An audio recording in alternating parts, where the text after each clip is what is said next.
देईन. कोण म्हणाल? नामदेव महाराज.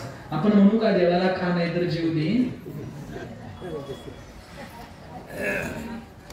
खाणार तर खा नाही तर माझं मी घरला ताट घेऊन. म्हणजे आपण देवानं खावं असं आपल्याला वाटत नाही. बर, आणि नैवेद्य सुद्धा आपण किती पटकन दाखवतो. आपला नैवेद्य म्हणजे आपण बरंच काही देवासाठी करतो, परंतु देवाला काय लागतं? देवाने या श्लोकामध्ये सांगितलं की अर्जुना, माझ्याकडं काय नाहीये असं अजिबात नाही. माझ्याकडे सगळं काही हवंय आहे, आणि मला जर तरीही तुला द्यायची इच्छा असेल तर मला काय दे? पान दे. काय दे? पान. खाऊचं पान नव्हे. खाऊचं पान. पान दे, फळ दे, फूल दे आणि पाणी दे. देवाने किती गोष्टी मागितल्या? 4 गोष्टी मागितल्या. बर, 4 गोष्टी मागितल्या त्या फक्त बुट्टीतनं आणून दे, ताटातून आणून दे म्हणून नव्हे. त्या कशा ते पुढे सांगितलं. काय? योमे भक्त्या प्रयच्छति. म्हणजे मला भक्तिभावानं अर्पण कर. मला कसं अर्पण कर?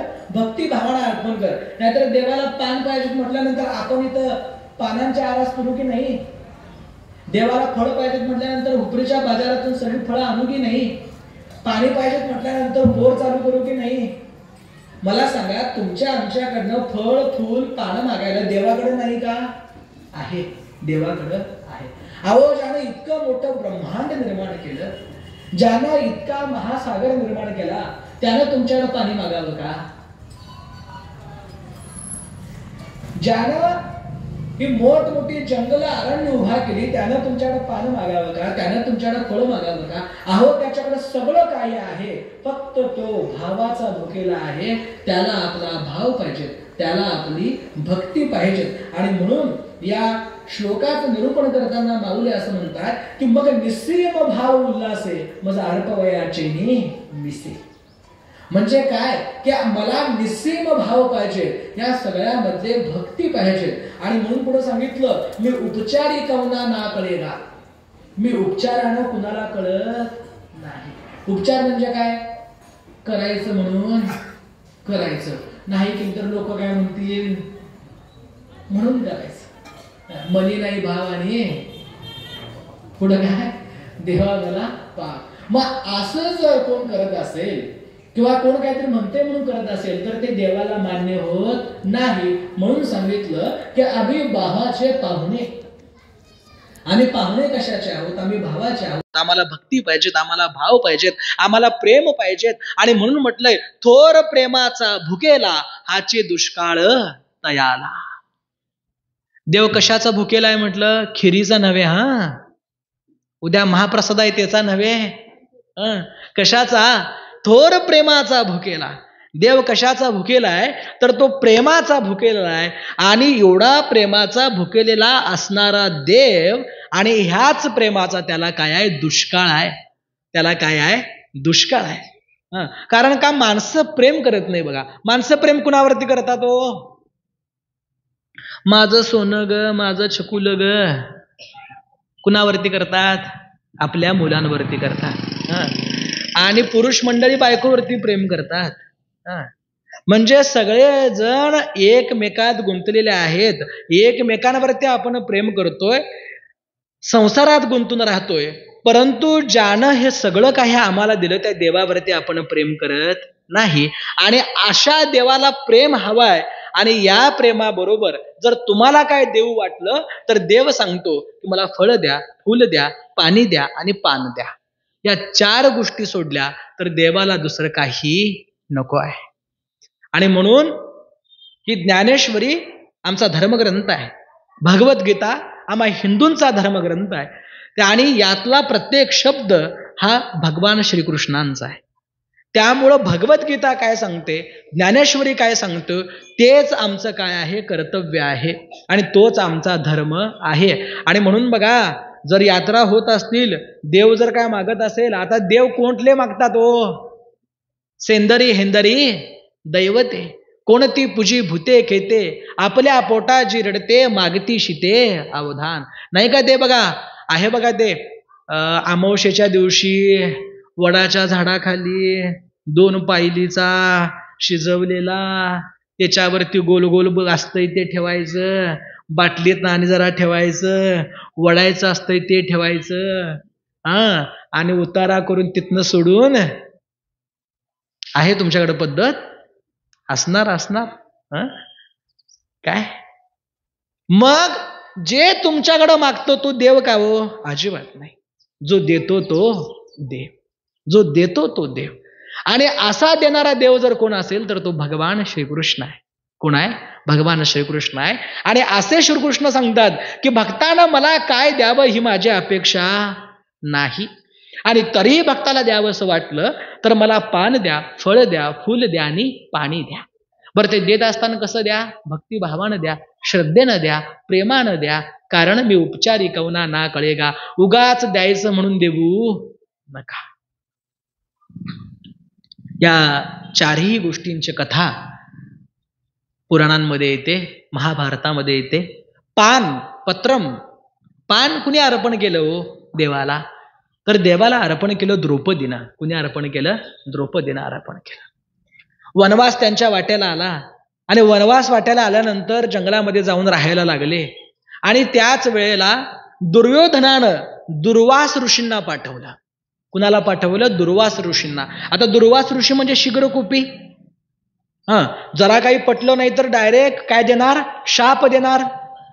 काय देणार? डायरेक्ट शाप देणार. आणि दुर्वास ऋषींबरोबर त्यांचा शिष्यगण हा मोठा असतो. आणि अशा शिष्यगणांना, अशा दुर्वास ऋषींना अनेक खंडी भात लागतोय. काय लागतं? अनेक खंडी भात. आणि अशा दुर्वास ऋषींना दुर्योधनानं, कपटानं कुठं जायला सांगितलं? जंगलात वनवासात असणाऱ्या पांडवांकडे पाठवलं आणि सांगितलं, जा आणि पांडवांचा आतिथ्य स्वीकार करा, जा पांडवांच्या घरी जेवण करा. आता मला सांगा, जंगलात राहणारे पांडव त्यांच्याजवळ पोटापुरतं धान्य असेल का? अजिबात नाही. बरं, दुर्वास ऋषींनी यावं, दुर्वास ऋषींच्या शिष्यगणांनी यावं आणि त्यांच्याकडे जेवावं, इतकं त्यांच्याकडं धनधान्य असेल का? अजिबात नाही. पण काय करायची होती? दुर्योधनाला असं वाटत होतं की दुर्वास ऋषींनी जावं, पांडवांकडे जेवण मागावं आणि पांडवांनी त्यांना नाही म्हणावं, पांडव असमर्थ व्हावेत. आणि मग दुर्वास ऋषींनी रागाच्या भरात त्यांना काय द्यावा? शाप द्यावा. म्हणजे त्यांना जर शाप दिला तर त्यांना शाप भोगायला येईल, आणि माझ्या राज्यामध्ये वाटेकरी असणारे पांडव आपसुकच युद्ध न करता बाजूला होतील. म्हणजे सुंटे वाचून खोकला गेला. ही कपट नीती म्हणायची. याला काय म्हणायचं? कपट नीती. आणि असंच झालं. दुर्वास ऋषी पांडवांकडे गेले आणि सांगितलं की मी शिष्यगणांसोबत आलेलो आहे आणि आमच्या भोजनाची व्यवस्था करा. बरं, पांडवी म्हणायला लागले, या करतो आम्ही व्यवस्था. आता आपणही बोलवतो की नाही पुरुष मंडळी, महाराज एक दिवस आमच्याकडे जेवायला या. कारण होम मिनिस्टरला विचारायला लागते अगोदर. आम्ही काय या म्हणू? बनवायचं कुणी? लाटायचं कुणी? शिजवायचं कुणी? हे मात्र आपण विचार करत नाही. पांडवांचंही झालं तसं, या म्हणून सांगितलं. आणि घरात खायला काय नाही. घरात खायला काय नाही. आणि घरात खायला काय नाही. दुर्वास ऋषी तर आता येणार आहेत, काय करायचं? आणि म्हणून शेवटी द्रौपदीनं भगवान श्रीकृष्णाचा धावा केला. देवा ये, प्रकट हो.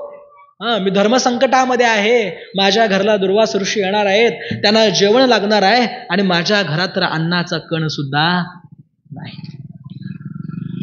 देवा ये, प्रकट हो. आणि द्रौपदीनं अंतकरणानं जी हाक दिली त्या अंतकरणाला हो देत भगवान श्रीकृष्ण प्रकट झाले. प्रकट झाल्या म्हणाले, हे बघ द्रौपदी, तुझं काय काम आहे ते नंतर न बघूया, पहिला मला जेवायला वाढ. रामकृष्ण हरी. देवाला कशाला बोलवलंय जेवायला?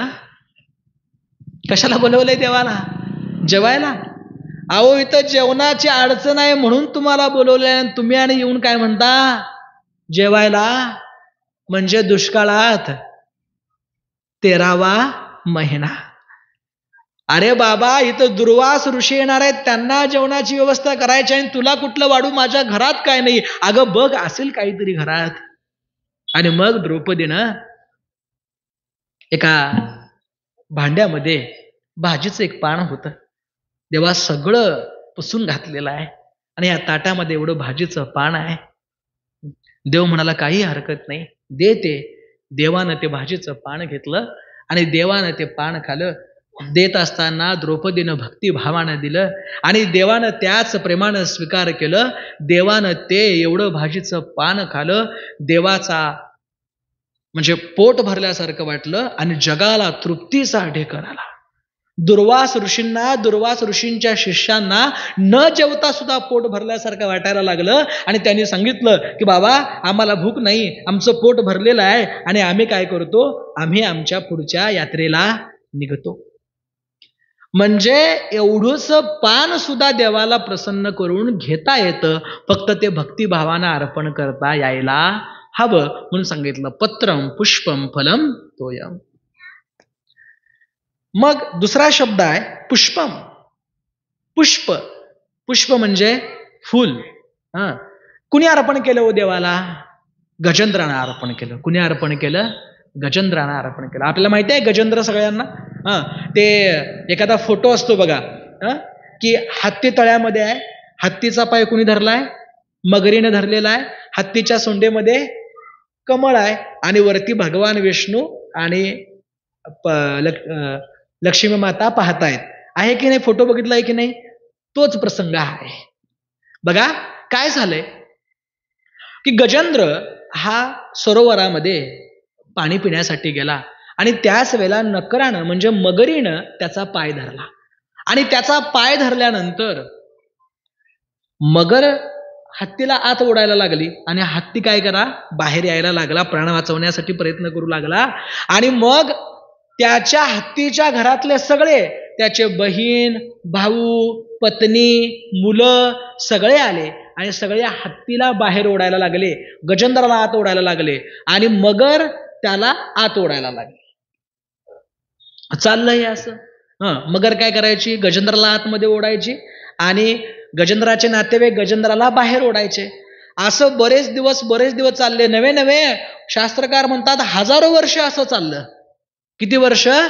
हजारो वर्ष असं चाललं. आणि मग घरचे कंटाळले. आणि घरचे कंटाळतात. बरं काय आपण म्हणतोय शून्यातनं उभा केलंय, सगळं तयार केलंय, पण एकदा का आपण अंथरुणाला लागलो की मग त्यांचं प्रेम दिसायला लागतंय. आणि म्हणून अंथरुणाला न लागता जायला पाहिजेत असं बरेच जण म्हणतात. कारण काय? त्या देहाचेही हाल होतात आणि त्या देहाची काळजी घेणाऱ्या आपल्या घरच्यांचे सुद्धा हाल होतात. आणि म्हणून म्हटलंय की नाही रे, इथं कोणच कुणाचं नाही. सेवा करायला लागली, उचलायला लागलं की मग घरचे सुद्धा कंटाळतात. तसेच गजेंद्राचे नातेवाईक कंटाळले. म्हणाले कुठे ह्याच्या नादाला लागून आम्ही मरायची पाळी, याच्यापेक्षा असं करूयात, तो काय करतोय दे करू देत, ती मगर याला ओढून नेली तर नेऊ देत, आपण घरला जाऊयात. आणि म्हणून गजेंद्राचे सगळे नातेवाईक घरला आले. गजेंद्राला वाईट वाटलं की मी कुटुंब प्रमुख आहे, मी आजपर्यंत यांच्यासाठी एवढं काही केलेलं आहे आणि मला आज संकटामध्ये टाकून मृत्यूच्या दारामध्ये उभं करून माझे सगळे नातेवाईक निघून गेले. गजेंद्राला यातना झाल्या, वेदना झाल्या आणि मग गजेंद्रानं ठरवलं की आता जर मला कोण सोडवणार असेल तर तो म्हणजे जगाचा मालक. आणि म्हणून गजेंद्रानं त्याच सरोवरातलं एक कमळाचं पुष्प सोंडेनं घेतलं, तोडलं आणि म्हटला की देवा आता हा माझा शेवटचा क्षण आहे. ह्या जगाचा मालक जो कोण आहे त्या जगाच्या मालकाला हे शेवटचं पुष्प अर्पण आहे. आणि म्हणून ते कमळ त्यानं वरती टाकलं आणि अक्षरशः इतक्या ओतप्रोत भावनेनं टाकलेलं ते कमळ, अर्पण केलेलं ते कमळ अगदी साक्षात विष्णूपर्यंत जाऊन पोहोचलं. आणि या सगळ्या प्रसंगाचं वर्णन कबीर महाराजांनी फार सुंदर केले. भगवान विष्णू ध्यानस्थ बसलेत, लक्ष्मी माता त्यांच्या जवळ आहे आणि जसं ते कमळ जाऊन पोचलं तसं भगवान विष्णू निघाले. बरं निघाले म्हणजे कसं ना कसं चावी दे माझी, गाडी कुठं लावली असं नव्हे. आपल्यासारखं डबा दे, रुमाल दे, माझ्या चपला कोणी टाकल्या, आणि ती पण जाता जाता हे पिशवीतनं आणा, ते घेऊन या, ते विसरले, लाईट बिल भरून आणा. हे काय नाही प्रकार. हे आपल्यात आहे फक्त, देवादिकांमध्ये हे नाही. साधा आपण सांगून निघालो घरातून, इथं चाललोय म्हटले की मग निरोप येतोय, येता येता हे करून या. तसं नाही. कबीर महाराजांनी फार सुंदर वर्णन केलं बघा त्याचं. कबीर महाराज म्हणतात, ह कहे लक्ष्मी, ह कहे लक्ष्मी ती कहे गजराज, ह कहे लक्ष्मी ती कहे गजराज, आगे लगत गोली पीछे होता आवाज. आता हे हिंदीतला आहे, त्याचा अर्थ कसा होतो माहिती आहे का? लक्ष्मी मातेने विचारलं, देवा काय झालं? आणि त्याला देव काय म्हणाले? काय म्हणाले? ह म्हणायला लक्ष्मी मातेजवळ वैकुंठात होते, आणि ती म्हणायला गजेंद्राजवळ येऊन पोचले. हत्ती ह म्हणायला कुठं होते? वैकुंठात. आणि ती म्हणायला कुठे येऊन पोचले? हत्तीजवळ, गजेंद्राजवळ येऊन पोचले. इथं हरेराम चालू झालं तरी महाराज तिकडे येईनात.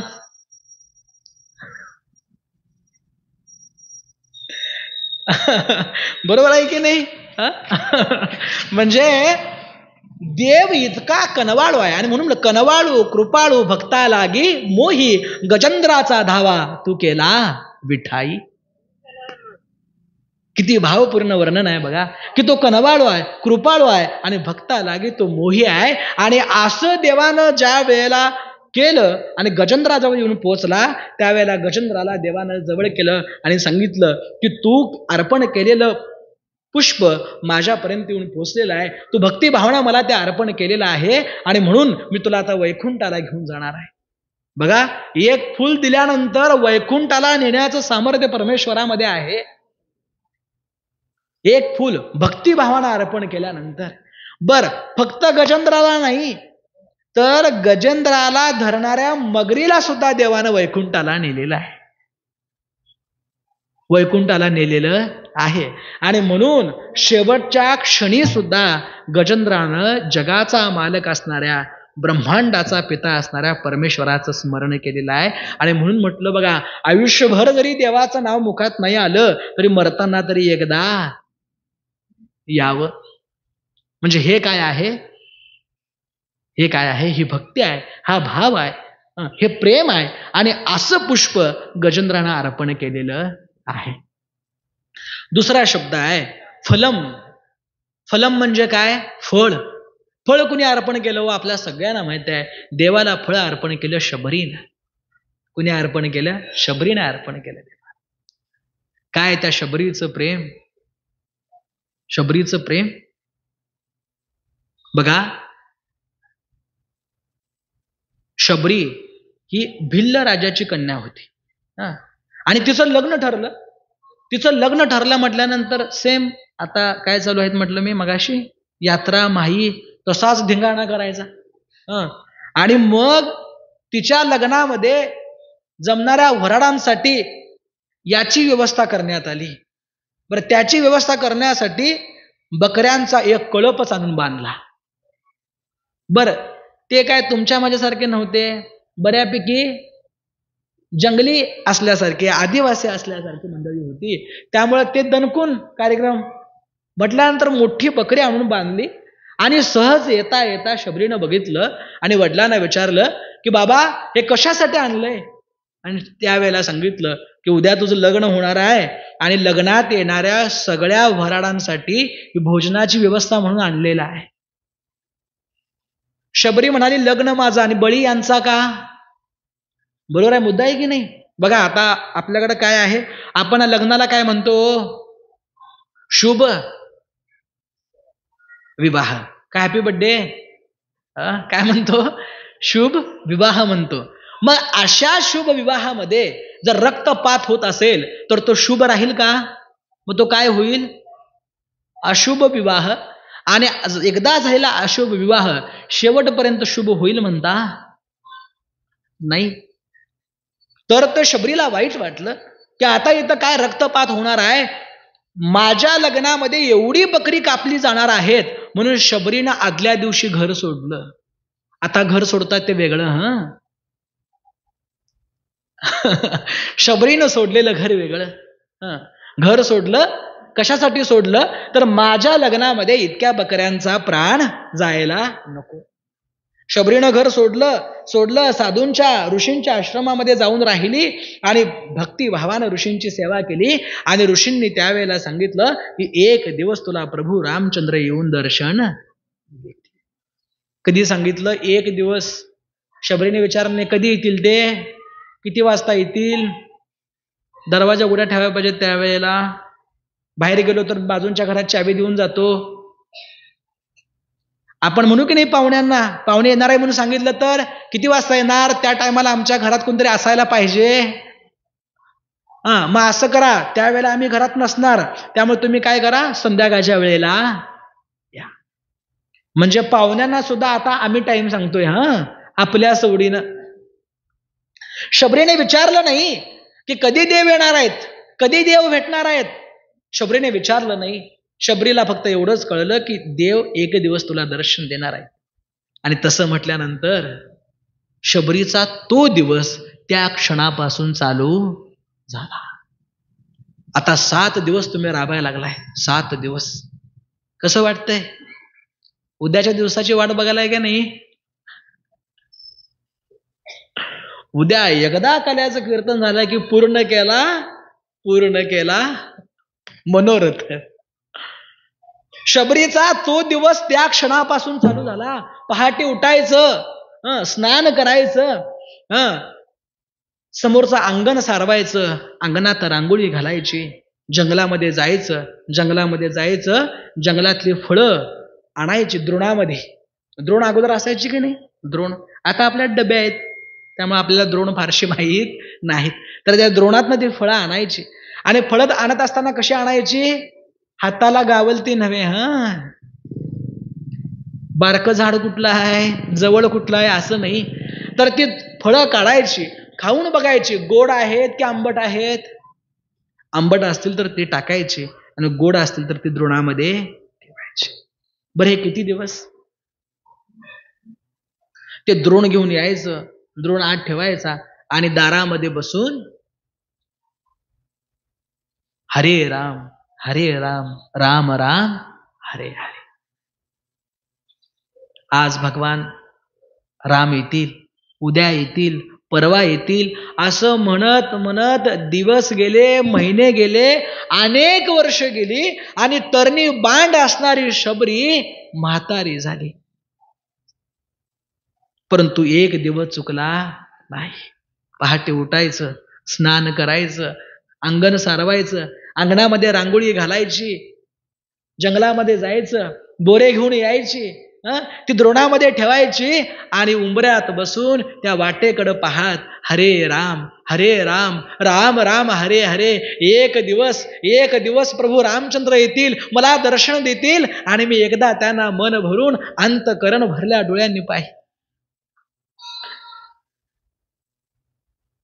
अनेक वर्ष गेली. शबरी म्हातारी झाली, केस पिकले, दात हालायला लागले आणि आता शबरी जाते की काय अशी अवस्था निर्माण झाली. आणि त्यावेळेला 2 राजबिंड पुरुष झोपडीच्या दारात येऊन उभा राहिले. धरलिया जन्माचे सार्थक झाले.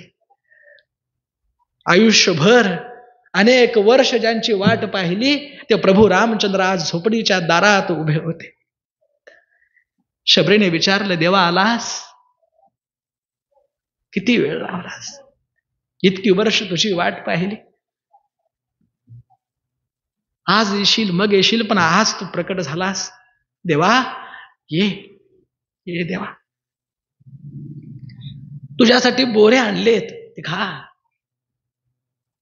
त्या द्रोणातलं देवाला बोरं दिली. देवानं ते बोरे बघितले, त्यातली थोडी उचलून लक्ष्मणाच्या हातामध्ये दिली. देवाने विचारलं, शबरी याच्यावरती दात दिसत आहेत? शबरीने सांगितलं, माझेच आहेत देवा. मी गोड बोरे कुठले आहेत बघण्यासाठी ती खाल्लेत, जे आंबट आहेत ते टाकून दिलेत आणि गोड फक्त या द्रोणामध्ये ठेवलेत.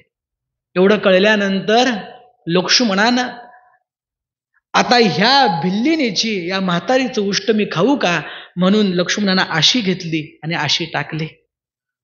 आणि जगाचा मालक असणाऱ्या प्रभू रामचंद्रांनी 30 बोर भक्तिभावानं खाली, थोर प्रेमाचा भुकेला हाची दुष्काळ तयाला,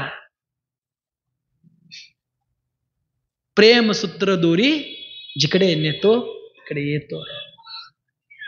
तेव्हा बोरे काय भिल्लिनीची. अयोध्येचा राजकुमार असणारा, या ब्रह्मांडाचा निर्माता असणाऱ्या प्रभू रामचंद्रानं भिल्लीन असणाऱ्या शबरीची उष्टी बोरं खाली आणि शबरीला आलिंगन दिलं. आणि काय शबरीची भक्ती होती. शबरीनं देवाला मिठी मारली आणि त्याच मिठीमध्ये, देवाच्या मिठीमध्ये आपला देह ठेवला. शबरी तिथंच मरण पावली. जगून तरी काय करायचं आहे की ज्याची आयुष्यभर भक्ती केली, ज्याची आयुष्यभर वाट पाहिली, तो जगाचा मालक असणारा प्रभू रामचंद्र माझ्या दारात आलाय, मला मिठी मारले, दुसरं काय पाहिजे.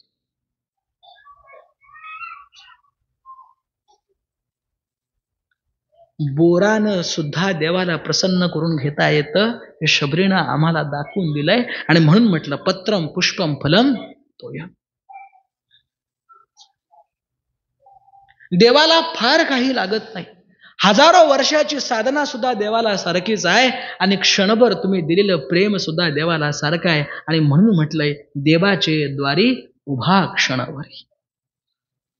आयुष्यभर भजन कीर्तन करणं सुद्धा तितकंच श्रेष्ठ आहे, परंतु क्षणभर देवासाठी प्रेम करणं किंवा परमेश्वराला पाहून भरल्या अंतकरणानं डोळ्यात अश्रू उभा राहणं, हे सुद्धा देवावरचं प्रेम आहे. आणि देवाला प्रेमच पाहिजे. देवाकडे काय नाही हो, देवाकडे सगळं काय आहे. ज्यानं हे ब्रह्मांड निर्माण केलंय, ज्यानं तुम्हाला सगळं काही दिलंय, त्याला आम्ही काय देऊ शकतो. आम्ही त्याला काहीच देऊ शकत नाही. आम्ही त्याला फक्त प्रेम देऊ शकतो. आणि व्यवहाराच्या अर्थानं काहीतरी दिलं पाहिजेत. शास्त्र सांगतं देवाकडे जाताना, राजाकडे जाताना, गुरुकडे जाताना रिकाम्या हातानं जायचं नाही. आणि मग रिकाम्या हातानं जायचं नाही, मग देवाला काय द्यायचं, देव काय स्वीकार करेल, त्याचा अर्थ सांगणारा हा श्लोक आहे. पत्रम पुष्पम फलम तोयम. देवाला फक्त 4च गोष्टी लागतात. म्हणून बुडती हे जन न देखवे डोळा. म्हणून माणसं आज चुकीच्या मार्गावरती जायला लागलेत, कर्मकांड करायला लागलेत, देवाला बळी द्यायला लागलेत. मग तो प्राण्यांचा देतात, काही ठिकाणी माणसांचा सुद्धा बळी दिला जातो देवाला. नरबळी म्हणतात हा त्याला. मग अशा देवाला असं काही लागत नाही, कारण आमची भगवद्गीता सांगते, आमची ज्ञानेश्वरी सांगते, हे आमचे धर्मग्रंथ आहेत, हे फक्त सांगतात की देवाला फक्त पान द्या, फळ द्या, फुल द्या आणि पाणी द्या. आता याच्यातलं पाणी जो शब्द आलाय ते कुणी अर्पण केलं हो देवाला? ते अर्पण केलं रत्नी देवाला. रत्नी देव म्हणजे असाच आदिवासी किंवा भिल्लन पैकी असणारा एक साधं पोरग. जंगलामध्ये महादेवाचं मंदिर. आता महादेवाची मंदिरं शक्यतो गावच्या बाहेर जंगलात अशीच असतात. जंगलामध्ये महादेवाचं मंदिर होतं आणि त्या जंगलाच्या बाजूला एका राजाचा काय होता, राजदरबार होता. आणि त्या राजाला पुत्र नव्हता. मग राजा म्हणाला, एवढी करोडोची संपत्ती, वडलोपार्जित हे राजपद आहे, हे सांभाळावं कुणी परमेश्वरा. आणि असं कर की माझ्या पोटाला एक पुत्र दे, माझा पुढं वंश चालावा, माझा वंश पुढं वाढावा. आणि काय व्हावं की ही राजगादी अशीच माझ्या घराण्यामध्ये राहावी. आणि म्हणून त्यानं जंगलामध्ये असणाऱ्या महादेवाच्या मंदिरामध्ये येऊन महादेवांकडे मागणं मागितलं की देवा मला एक पुत्र द्या. देवा मला काय द्या, एक पुत्र द्या. आणि देवाची कृपा अशी झाली की त्याला खरंच पुत्र झाला. आणि पुत्र झाला म्हटल्यानंतर राजा खुश. आणि मग राजानं ठरवलं की हे जे मंदिर आहे हे मंदिर सजवायचं, याला रंगरंगोटी करायची, याला पुष्पांच्या माळा लावायच्या, याला दीप लावायचे आणि मंदिर छान सजवायचं. आणि इथं मोठी अभिषेकाची पूजा इथं आरंभ करायची. हे कधी? पुत्र लाभ झाल्यानंतर. त्याच्या अगोदर नाही. मग त्याच्या अगोदर हा जो रत्नी देव होता तो काय करायचा? भिल्लच असणारा, जंगलामध्ये राहणारा, सगळी घरातली कामं करायची, आजूबाजूची सगळी जंगलातली कामं करायची आणि नदीत जाऊन पोहायचं. नदीत जाऊन पोहायचं. नदीत पोहल्यानंतर आंघोळ झाली. मग आंघोळ झाल्यानंतर कुणाचं दर्शन घ्यायचं? महादेवांचं दर्शन घ्यायचं. महादेवाचं दर्शन घ्यायचं. बरं, महादेवाचं दर्शन कसं घ्यायचं? तर देवाला पाणी घालायला पाहिजेत, कारण जंगलातलं मंदिर असल्यामुळं पुजारी नाही. मग पाणी घालायचं, देवाला फुल घालायचं. मग आता देवाला पाणी कशात घ्यायचं? जलपात्र नाही. तो काय करता माहिती आहे का? तोंडामध्ये पाणी घ्यायचा. कशामध्ये? तोंडामध्ये. तोंडामध्ये भरून पाणी घ्यायचा, दोन्ही हातामध्ये फुलं घ्यायचा आणि देवळात जायचा. मग आदल्या दिवशी वाहिलेली फुलं असायची, मग दोन्ही हातात फुलं, तोंडात पाणी. मग पिंडीवरची फुलं कशी काढायची?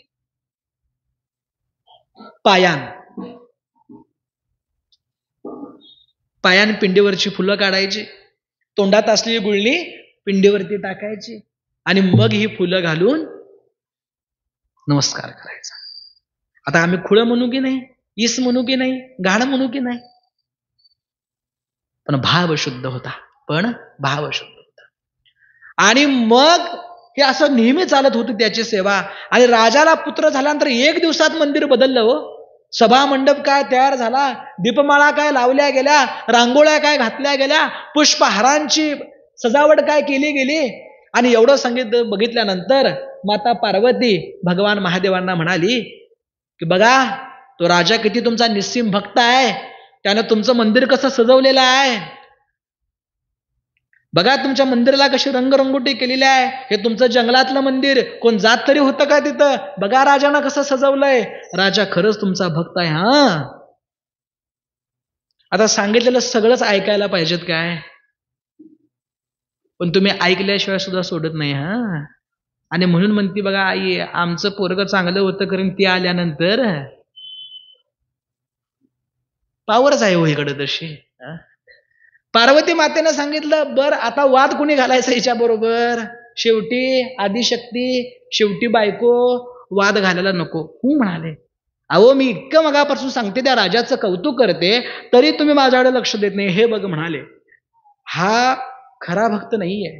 मग खरा भक्त कोण? तो बघतो म्हणाले. तो जो रत्नी देव होता, त्या दिवशी सैनिकांनी त्याला आत येऊ दिलं नाही. का? अरे तू भिल्लाचा पोरगा, इथं राजा येणार आहे, राजाची पूजा करणार आहे, आणि म्हणून तू देवळात यायचं नाही. आणि म्हणून सैनिकांनी त्याला देवळात घेतलं नाही. माझा नियम चुकला. मी नेहमी देवाला पाणी अर्पण करतो, मी नेहमी देवाला फुलं अर्पण करतो, आणि आज माझा नेम चुकला. हे सैनिक आलेत आणि आत मला मंदिरामध्ये सोडत नाहीयेत. म्हणून तो रत्नी देव बाजूला जाऊन नदीच्या काठावरती रडत बसला. का? देवाची पूजा झाली नाही म्हणून. आपण कधी रडलोय का हो? आज देवपूजाचा राहिला म्हणून. तर देव पूजायचा राहिला, देवाला पाणी घालायचं राहिलं, देवाला पुष्प घालायचे राहिले, म्हणून त्याला वाईट वाटायला लागलं. बघ म्हणाले, तो रडत बसलाय बघ, तो माझा खरा भक्त आहे. आणि ते तुमचं आपलं काहीतरीच. सगळे तसेच असतात. हा, तुमचं आपलं काहीतरीच. मग म्हणाले, काय देतो तुला? प्रॅक्टिकल करून दाखवतो म्हणा लागले. देवानं शक्तीनं त्या मंदिरामध्ये भूकंप घडवून आणला. काय घडवून आणला? भूकंप. भूकंप माहिती आहे की नाही? सगळीकडे पाणी शिरतंय, पूर येतोय, ते भूकंप. मग काय, 10 वाजायचा टाइम आहे.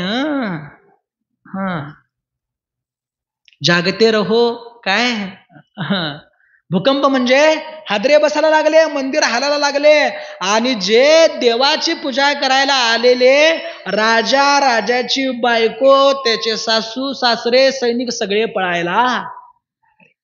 आता भूकंप व्हायला लागलाय, मंदिर हारायला लागले, मंदिर आता पडणार आहे, आणि म्हणून सगळे सैनिक पळायला लागले, आणि सगळे सैनिक पळायला लागले. गोंधळ झाला.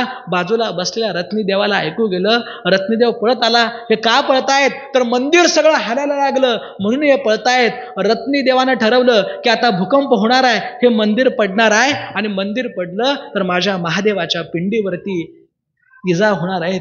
माझ्या महादेवाच्या पिंडीवरती ही सगळी वरचं पडणार आहे, छत पडणार आहे. आणि म्हणून रत्नीदेव कशाचाच विचार न करता पळत पळत पळत पळत आतमध्ये गेला आणि पिंडीला आलिंगन दिलं. पडायचं असेल तर हे मंदिर माझ्या अंगावरती पडू देत, पण माझ्या महादेवाच्या पिंडीवरती नको. रत्नीदेवानं पिंडीला आलिंगन दिलं. आणि मग पार्वती मातेला कळलं की भक्ती कुणाची आहे खरी आहे, हा भाव कुणाचा खरा आहे. आणि मग तो भूकंप देवानं थांबवला, त्या हादरे देवानं थांबवले आणि प्रकट झाले, आणि रत्नी देवाला जवळ घेतलं आणि जाताना कैलासाला घेऊन गेले. तोंडामध्ये घेतलेलं पाणी रत्नी देवानं भक्तिभावानं अर्पण केलं. मग त्याच्या तोंडातलं पाणी सुद्धा देवानं भक्तिभावानं स्वीकारलं. न म्हणे उचिष्ट अथवा थोडे, तुका म्हणे भक्ती पुढे. देव उष्ट पाहत नाही.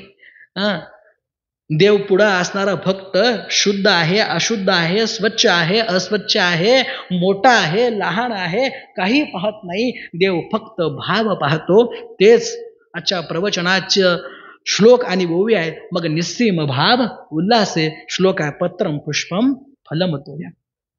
4 गोष्टी मगाशी निरूपणापासून मी तुम्हाला सांगितल्या की देवानं मला देत असताना 4 गोष्टी द्या असं भक्ताला सांगितलंय, अर्जुनाला सांगितलंय. आणि म्हणून आजच्या प्रवचनातनं हेच आपण लक्षात ठेवायचं की देवाला देत असताना पान द्यायचं, फळ द्यायचं, फूल द्यायचं, पाणी द्यायचं, 2 पायाचं 4 पायाचं द्यायला जायचं.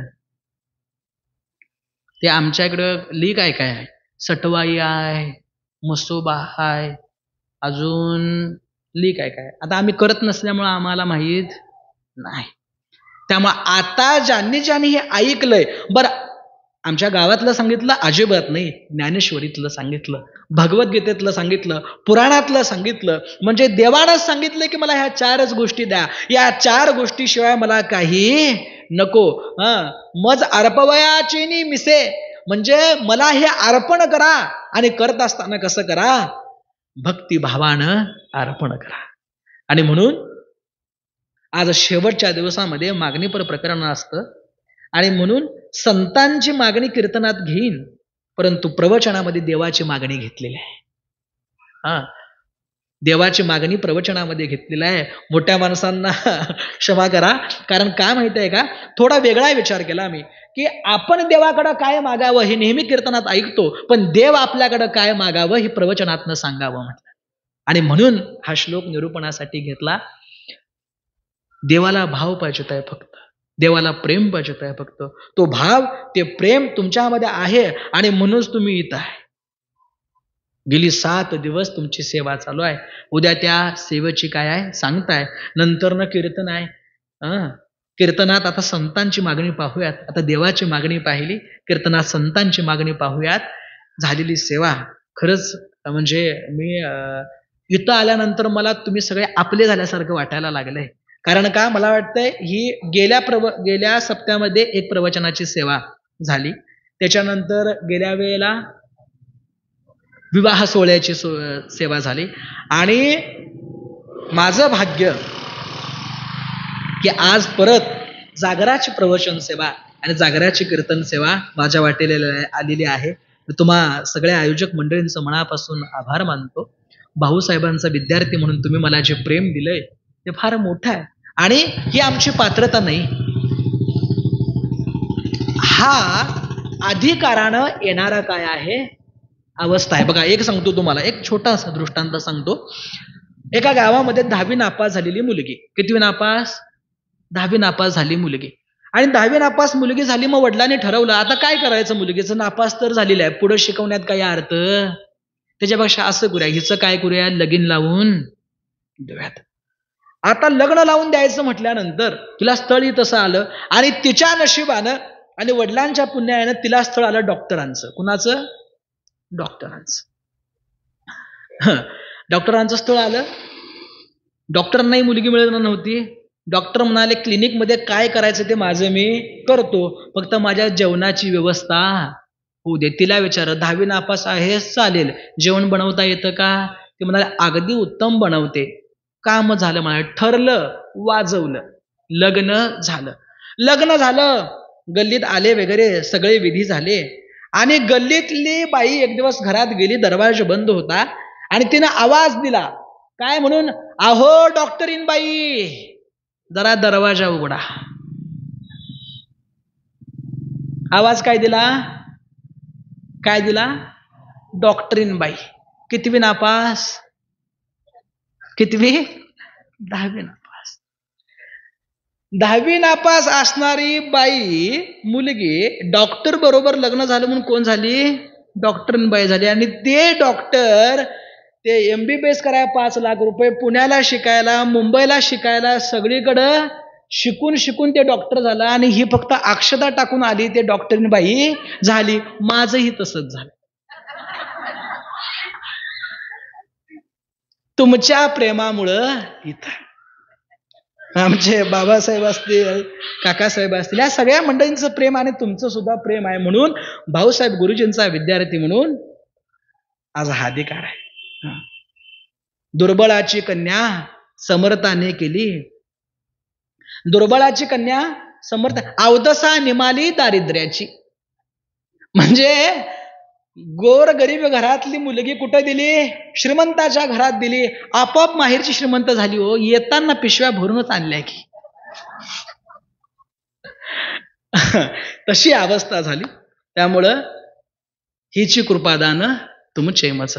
या भावनेनं आजची प्रवचनाची सेवा इथं पार पडली. प्रवचनासाठी घेतलेला श्लोक सांगण्याचा प्रयत्न तुमच्या समोर केला, निरूपण करण्याचा प्रयत्न तुमच्या समोर केला. झालेली सेवा इथं जमलेल्या सगळ्या वारकऱ्यांच्या चरणी, आयोजकांच्या चरणी आणि आमचे गुरुवर्य भाऊसाहेब पाटील महाराज यांच्या चरणी अर्पण करतो आणि सेवेला इथंच पूर्ण विराम देतो.